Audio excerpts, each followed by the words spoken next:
But we do have a wonderful talk prepared, and I'm going to hand it over to my wife right away. So this is my favorite topic, actually. This is why I'm here tonight, because I feel like it's a topic we don't talk about in the church. Is it on? Yeah? Okay, cool. It's a topic we don't talk about a lot in the church, and there's so many great resources out there that I want parents to know about, because we can be equipped to teach our kids about sex in a healthy way, in a non-shaming way, and in a biblical way. And we can... I think the church has gotten a really bad rap because we've put a lot of shame on sexuality, and that's not how God intended it. God created it as a gift in marriage, and we want to celebrate that, and we want to give that value of marriage to our children. And so I'm going to go over 4 points on talking about sex with our kids, and then if you guys have the book list, I'm going to reference certain books for different aspects. So it's the second page, I believe, of the book list, and we can go into some of those resources. So my first point is to start young. I think often we think that, there's 3 pages on these. It's a 3-page document that was not stapled. It's confusing.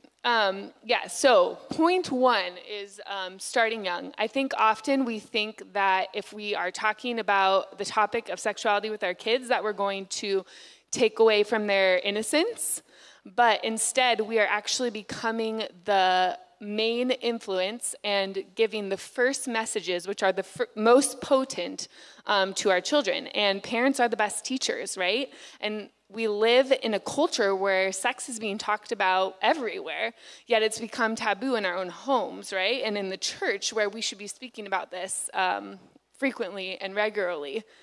Are we still having an issue with our handouts?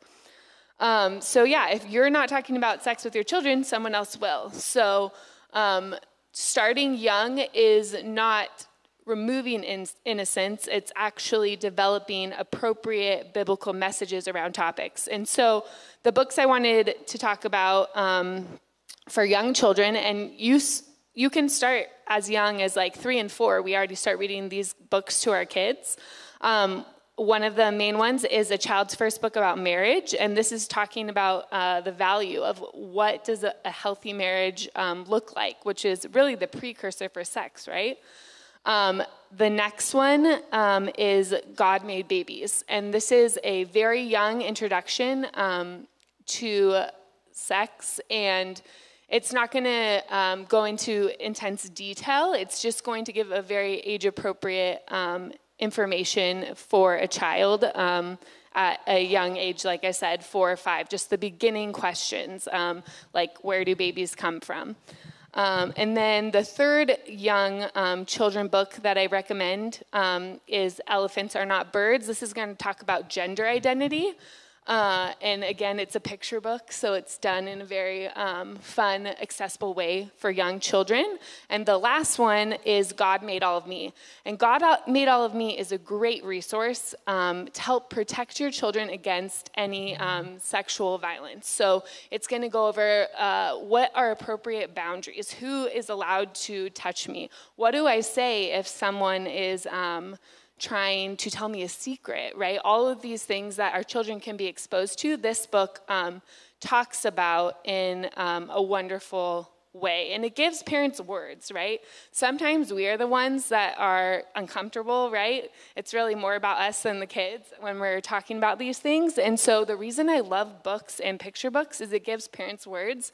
And if you're already reading picture books regularly, it's not setting it out like some awkward topic. It's just another thing we talk about in our home, right? God made our bodies. And so we need to, be proud and be able to communicate about them. Segue, yes. Number 2 is name it and claim it. And that's using appropriate names for body parts. This also is another reason, this is another point that they discuss in God Made All of Me as a prevention against sexual violence, we want to always address body parts correctly because they find that a lot of times that doesn't happen in those scenarios. Genesis 1:2 says, so God created man in his own image. In the image of God, he created him, male and female, he created them. And when we celebrate the way God intended us and created us to be, and that we're made in the image of God, we reflect the fact that our bodies are good and they're created by our Savior. The next one is what? Why? No, this is a really good one. He's trying to edit my talk right now. So inappropriate.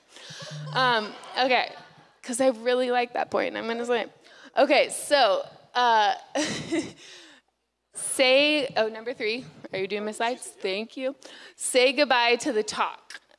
So we advocate a drip, drip, drip approach, which he doesn't like that language, versus a faucet approach, okay? So what is a drip, drip, drip approach?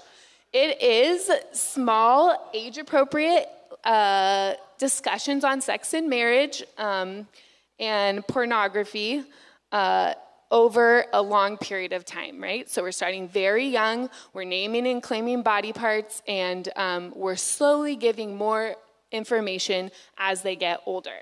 A faucet approach, which is the traditional approach, is wait until they're a teenager and just give them all this information at one time, which they probably already heard from their friend, right? So we, in our home, just like we read the Bible regularly, we also can talk about sex in that same comfortability. And there is a new resource that we just, where's my book list? Came into contact with, and it is called, which is really funny, The Talk, 7 Lessons to Introduce Your Child to Biblical Sexuality. And this is created as a family Bible study. So we sat with all of our children over the age of 5. There was one night I left out the 4-year-olds because it was a little too much information. But and we did it as a family Bible study. And you know what's so great about this? It's not putting the pressure like, this is a taboo subject and we're just going to go talk about it over here. It's like, this is something we talk about as a family. And we're talking about boundaries and we're talking about sex. What, did you want to say? Yeah. So she gave me the night on that's about intercourse. And so, it's awesome because I got to read a previous night, but she was like, here, you just do this one.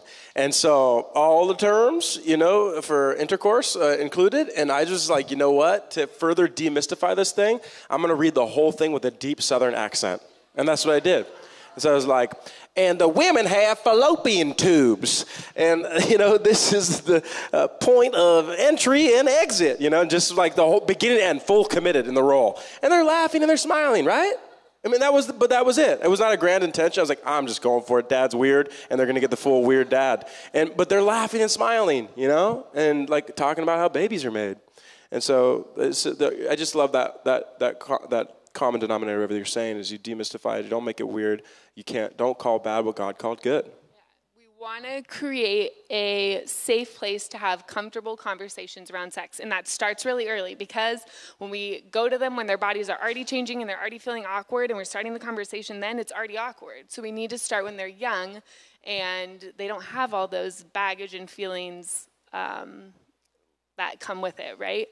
And it's really cool because we're just entering this like preteen phase with our kiddos, and we've seen success of this. We've had kids come up to our bed at night and be like, Mom, why does this feel like this? And, I don't know, like at first I was like, oh my gosh, why is he talking to us about this? But that's why we did this, right? We wanted our children to come to us with questions about their body. And so I feel like we are seeing success in these early years. And another great way to bring up questions on sex naturally is by reading the Bible aloud. The Bible has a lot of, well, Ben said there's not that many, but there really are quite a few passages that bring up questions. And I have noticed, though, really it's, they don't ask the question until they're really ready for the answer. Like they don't understand enough to ask the question until they're ready for the answer.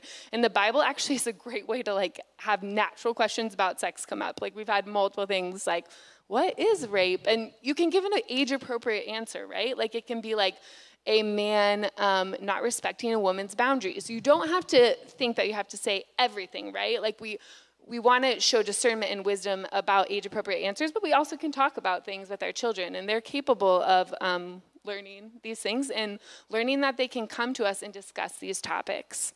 And the last one I wanted to say was prepare your children for exposure to pornography and make a plan. And this is really hard. Like, I think when I first started studying just the statistics of what pornography rates look like now in this world that we're living in, it's not something that I grew up with this many devices, and just the technology access that we have is so different, right? And Common Sense Media recently did a study, and they found that the average child is being exposed to pornography online between the age of 8 and 12. And so we have to be preventative. We have to come in with a mindset that our children will be exposed to pornography, which is hard. We don't want to believe that, but we have to give them a plan. And these books are fantastic resources. There's a young one that we do with our young kids, Good Pictures, Bad Pictures Junior, and then there's the older version, Good Pictures, Bad Pictures. And Good Pictures, Bad Pictures Junior isn't even going to specifically go into detail about what pornography is, right? So my children even will use this when bad commercials come on the TV, right? Because the bad pictures can be described as many ways, right? They can be scary. They can be people who are naked with their clothes off, which is one of the ways they describe them here, or they could be bloody or violent. So in general, it's about mind protection. And so we are training them with what do we do when we see a bad picture. And sorry, Ben changed my page, but I know, it's okay. So this one is like the younger version. The older one has a more in-depth plan. Oh, there you go. That's the older one. This is the younger one. But basically, it's teaching them turn, run, and tell. And so we've actually practiced this. And I encourage you to practice this, because if we're getting reps on this, then we're ready when the scenario presents itself, right? So let's practice with a picture on the TV, oh, that feels scary. Okay, we're going to turn, we're going to run, and we're going to tell. Or you don't even have to have something, right? But you just practice it. What do we do if we're exposed to something that we don't want in our mind? And this has been great, because my older son, he struggles at nighttime with having scary dreams, right? Or thinking scary thoughts. And so we've kind of used this same idea of protecting your minds. If you look at the Bible, it says we need to put our thoughts on what's pure, lovely, and right. So you can even use this mind protection in other areas too, like scary dreams. So you can take these same tools and use them when our kids are struggling with thinking of maybe even negative thoughts about themselves, and just discussing this topic of how do we protect our minds, because it is so important for our children. Oh yeah, and Ben's going to give a plug. Yeah, it's a simple, very specific, practical thing. I wanted to get away from how much screen time I was having just in general, just looking at my phone about 3 years ago. And so I went through a series of dumb phones or basic phones before finally finding Gab, G-A-B-B. Gab phone, and it looks like a smartphone, but it only has about 5 functions, and it's tremendous. It's really freed my soul in a powerful way and cut some of the cords of kind of my media addiction. I still have media on, I still use social, and I still believe in some of the powers of social and all these other platforms. But it's been a huge gift to me as an adult, though it's marketed for children. So skipping to the children part, Gab will be the device that all of our kids have until they're 18. When they're 18, they're legally an adult, so they want to make those decisions about switching to another device. That's completely up to them. But if they're under our house, they're going to have a Gab phone. And that's a boundary that we've felt. Again, back to Bucky's point about subjective. It's your house, your rules. It's your territory that God's charged you to exercise governance over. And so for us, just for us, speaking for us, that's going to be our plan. And if you already have smartphones for your teens, good on you. We would just probably advocate pretty seriously for some software that is dependable, that locks that thing down. There's so many hacks, so many loopholes today. And I mean, we could do several sessions on pornography in the early ages and how the access, and it destroys lives. I think you know that, but it destroys lives. So looking at screens and phones is a relevant part of this. I'm totally done. I'm passing over to these guys now. Right. Go ahead. Right. That just made me think of one other thing I didn't say. Yes, and devices, I think we have to think about where our kids are being exposed to devices in general. Like, for example, grandparents' houses. Like, no, I'm just kidding. But we had a conversation with all the grandparents that they needed to have their devices safe. If they were going to be ever showing our child something on it or letting them watch a movie on it, then it must have to be safe, because it's not because someone has uploaded something on their device, but a child can easily find something when we're handing them a device. So I think it's really important to think about friends' houses. Like, there's so many other places than just your house, and we have to have these uncomfortable conversations because it is so important, like, to make sure that the devices that are even at other people's homes are safe, or our children are not allowed to touch them or use them. Awesome. These guys are great parents. They're helping us be better parents. One of the things you want to do in the teen years, in my opinion, is give your children a vision, a why. Why is it worth holding out for marriage in terms of sexuality? Why would I want to be sexually pure? Why would I want to wait until marriage? You have to give them a bigger why that's worth holding out for. And that why is what they experience in watching your marriage. That your intimacy, your love, your romance, how mom and dad love each other and celebrate sex is way better than having sex with somebody that I'm not committed to, that I don't just getting to know. It's God's gift, and it's beautiful, but it was given for a covenant marriage. That's the housing that sex was given in. And sex is a celebration of intimacy, a spiritual intimacy, an emotional intimacy, and that physical intimacy is the cherry on top. And continue to talk to your kids about that, to tell them about that, and to share with them how much you love each other and how much you enjoy sex as a marriage couple. That sex is good. I mean, every stereotype in America, every movie, everything is going to tell them that in marriage, sex is boring, it doesn't happen, it's no good. Sex is good outside of marriage. You want to give them a vision that sex is better inside of marriage than out of marriage, and model that for them and share that to them. That's what this verse is in Ephesians. For this reason, a man will leave his father and mother and be united to his wife, and the two will become one flesh. Sex is a celebration of oneness. You're bonding your soul. Sex is like bondo. You're bonding your soul to another person for life. This is a profound mystery, but I'm talking about Christ and his church.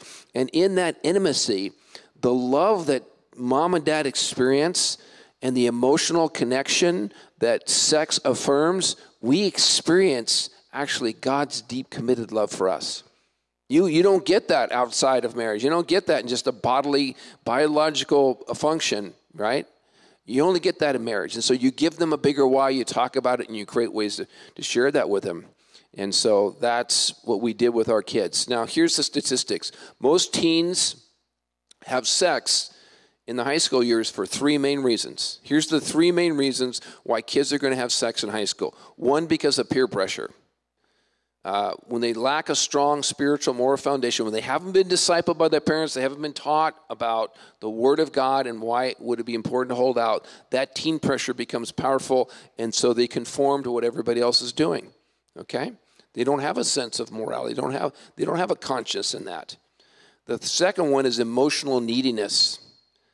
They're broken. It comes from a poor view of self, low self-esteem, an unhealed hurt, a poor relationship with their father, a father wound. How much of young girls in high school are running after men and allowing sex because they've been hurt by their dad or had a broken divorce? You know, there's a wound there that needs to be healed, right? And so this is why. It's the emotional neediness, for intimacy, needing for connection, trying to find that in the wrong way. The third thing is lack of information. They're just naive and they're not prepared. No one ever talked to them about it, and they're just learning from their friends. This is how we do that. It was never talked about. And so those are the three things that a very active, proactive parent in the teen years that's modeling healthy marriage and sexuality and talking about it can really help their kids overcome those barriers, right? You need to give them a vision of sexual intimacy that's worth waiting for, a Christ-honoring marriage. And so you need to be proactive and actively involved in modeling, sharing, and empowering a healthy biblical view. Guess what? How many kids in junior and high school have their parents tell them about healthy sexuality? What's the percentage you think? Get a number in your mind. 15%. Only 15% of kids in America were taught a healthy view of sexuality from their parents. Only 15%. So just getting involved and giving the healthy view, you've just totally taken them to a whole nother level in terms of dealing with the peer pressure, the emotional neediness, and the lack of information. And so the best thing is to have a vibrant marriage. Right, Kathleen? Mm-hmm. Yeah, I won't talk too long on this. Just basically I put my relationship with Bucky above the children. So even when they were young, when Bucky would come home from work, the kids knew I got him first. So I'm like, I get Dad for like the first 10 minutes. So you guys go off and play or whatever, but I want my time with Daddy. And you might think that's weird, but that's what I did. And then we wouldn't separate. A lot of parents would separate to go to the kids' volleyball games, so a kid always had a parent at a game. We didn't do that. I'm like, we had kids together to enjoy them together. So, Riley, it's your turn. We're coming to your game. Sorry, Keelan, we're not going to yours. So we'd always go to the games together.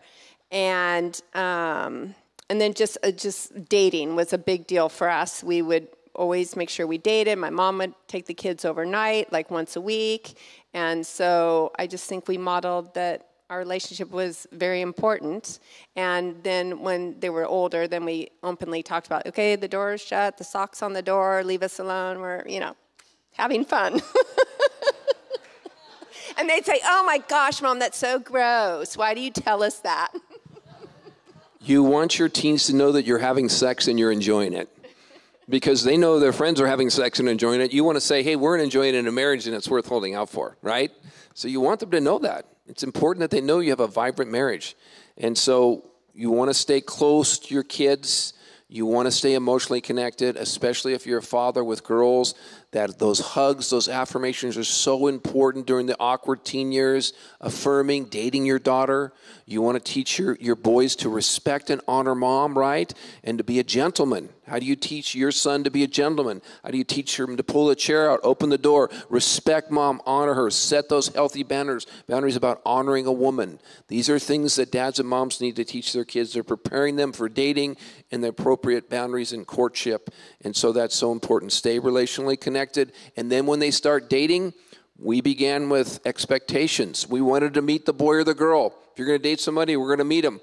We're going to have a nice little interview. We're going to get to know. They're going to be a kid that we know. And also, we're going to talk to their parents. We're going to get to know their parents so their parents know. And we're going to talk about that. So this is a community thing. That you're not going to do this alone in a corner. There's community accountability here. And it's going to begin with group dating. Group dating is the test to whether you're actually going to be able to have an individual date. We're going to see how you do in group dating and see how that works. And that's the test. And then eventually you'll earn the right to have a date, but there will be boundaries. There'll be curfew. There'll be check-ins. When you come home, mom's going to be there, and there's going to be an interview, and we're going to check what's going on. And so there was accountability. And so you can earn that trust and have the right to do that, but we're going to walk with you through that. And Kathleen always debriefed with the girls in all their relationships and kept close to them and kept that safe communication open. So those are just some tips.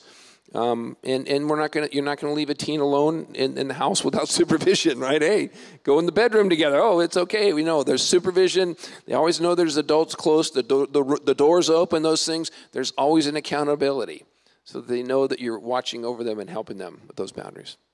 So that's some stuff for the team. So good, guys. We're going to actually jump right into discipline in 1 minute and then do collective questions at the end, at the top of the hour for both subjects. I don't have any notes for this section because these guys just done such a phenomenal job, but I do want to briefly affirm two things. One, since the first month I started dating Riley, they were always that weird. The sex jokes and the openness about their intimacy was like day one.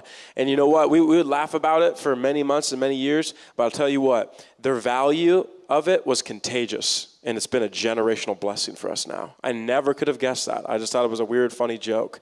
But now, 15 years of marriage later, I just think there was a transaction here generationally, and it's a beautiful gift. And the second thing I want to say is you may have sexual brokenness or pain or wounds or scars in the room right now. You may have just even emotional wounds or baggage or scars right now from mom or dad, sister or brother, uncle, aunt, grandparent, caretaker, whoever it was. And, we haven't really provided notes for that, but you need to understand that Jesus wants to touch that very darkest, deepest wound and hurt. And I do believe over time, he can bring deliverance and deep, deep healing to every profound physical and emotional and spiritual wound that you've ever received. And in time, it will go from a open wound to scar tissue. And that God may even somehow use that scar tissue. And I'm just even thinking as these guys speak, our records are not perfect as teenagers and young adults. And I'm thinking of those wounds and still processing them. And the good thing to do is to bring those wounds and bring them before Jesus and let him in, and to go with other people that you can share those with out loud, not just this private secret story anymore, but out loud with people you trust and love, and they'll cover you, and there'll be a means of grace for you in overcoming that. So if you don't have a perfect story like some of the things you're hearing up here, it's okay. God will use your story, and he will help you overcome wounds, okay? We want you to know that.